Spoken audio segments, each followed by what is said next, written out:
அம்மா வீட்டுக்கு வந்து 15 நாள் ஆயிட்டு. நானும் எங்க வீட்டு ஐயாவும் 15 நாள்ல பிரிஞ்சிருந்ததே இல்ல. அதனால அவங்க என்ன பாக்குறதுக்காக வந்திருந்தாங்க. இந்த மாப்பிள்ளை எல்லாம் வராங்கன்னு தெரிஞ்சுட்டா போதும், இந்த மாமியாருங்களுக்கு எல்லாம் என்னதான் ஆகுமோ, கையும் ஓடாது காலும் ஓடாது போல. என்ன போட்டு அந்த டார்ச்சர் பண்ணிட்டாங்க. தம்பிக்கு இது பண்ணலாமா, அது பண்ணலாமா, இது பிடிக்குமா, அது பிடிக்குமா, ஸ்வீட் பண்ணலாம்னு ஃப்ரிட்ஜை திறந்து பார்த்தா 2 3 பிரெட் பாக்கெட் இருந்தது. அது நாளையோட எக்ஸ்பைரி டேட் முடிகிற மாதிரி இருந்தது. சரி, அதையும் வேஸ்ட் பண்ண பிரெட் அல்வா தான் பண்ணணும். ஏன்னா சீனி நம்ம வீட்டுல சேர்க்காததுனால வெள்ளத்துல தான் பண்ணியிருந்தோம். சேம் டேஸ்ட் தான் இருந்தது. அப்புறம் இந்த பூரண கொல்கட்டை அவங்களுக்கு பிடிக்கும், அதனால அதையும் பண்ணணும். முன்னாடி எல்லாம் பூசணியில வச்சு பண்ணிட்டு இருந்தாங்க. இப்ப நம்ம பிளாஸ்டிக் கவர் வச்சு குண்டான வச்சு அமுத்தினா ரவுண்டா வந்துட்டு இருந்தது. அழகா இருந்தது.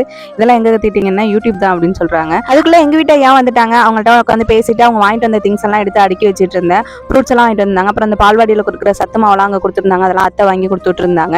அதுக்கப்புறம் எங்க அப்பாவுக்கு வந்து ஆவரம்பு பொடி சுகருக்கு சாப்பிடுறது அங்க உள்ள சித்தா ஹாஸ்பிட்டல்ல கொடுத்தாங்க. கவர்மெண்ட் ஹாஸ்பிட்டல்ல வாங்கி கொடுத்துட்டு இருந்தாங்க. இது சாப்பிட்றதுனால இப்போ கொஞ்சம் சுகர் கம்மியாகுது. அதுக்கப்புறம் ஃபைனலா எங்க ஹஸ்பண்ட் எனக்காக மிகப்பெரிய சர்ப்ரைஸ் ஒன்று கொடுத்துருந்தாங்க. அதுதான் எங்க ஆனிவர்சரிக்காக எங்க ஹஸ்பண்ட் வாங்கி கொடுத்த இந்த மொபைல் ஃபோன். நெக்ஸ்ட் வீக் ஆனிவர்சரிக்கு இப்போ கிஃப்ட் வந்துட்டு